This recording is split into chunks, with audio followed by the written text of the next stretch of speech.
पिपिलीपाली 19तम जिला स्तरीय junior Red Cross तालीम शिविर उद्घाटित।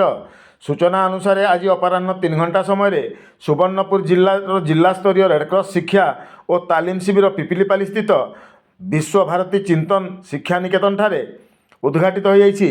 कार्यक्रम में सुवर्णपुर जिलापाल तथा रेडक्रॉस सभापति डॉक्टर नुपराज साहू मुख्य अतिथि भाव जोगदे रेडक्रॉस पताका उत्तोलन कर शिविर को उद्घाटन करथिले। एही कार्यक्रम में जूनियर रेडक्रॉस सभापति तथा जिला शिक्षा अधिकारी श्रीमती मीनाराणी मंगल, संपादक तथा अतिरिक्त शिक्षा अधिकारी घनश्याम मेहर, सोनपुर गोष्ठी शिक्षा अधिकारी लक्ष्मण मिश्र जोगदे शिविरार्थी मानक स्वास्थ्य सेवा और विश्व बंधुता पाथय करी आगक बढ़ापी उत्साहित करने सहित तालीम शिविर किपरि श्रृंखलित भाव में समापन होब परामर्श देते।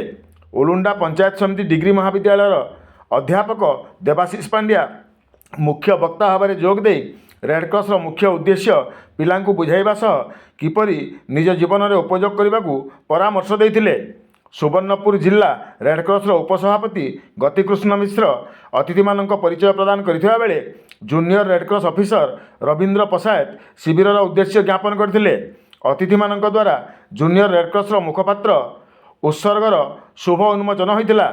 एही अवसर में अवसरप्राप्त वरिष्ठ साधनकर्मी झस्केतन मेहर को मानपत्र और उपढौकन दे सम्मानित कराइथिला। एही शिविर में 425 जन जूनियर एवं 143 जन परामर्शदाता अंशग्रहण करथिले।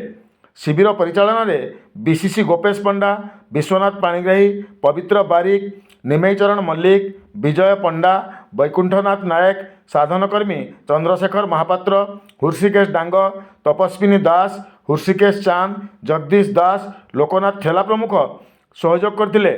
शिविर को वरिष्ठ साधनकर्मी चंद्रमणि बाघ परिचालना करथिबा बेले स्थानीय विद्यालय प्रधान शिक्षक अक्षय कुमार साहू धन्यवाद अर्पण करथिले।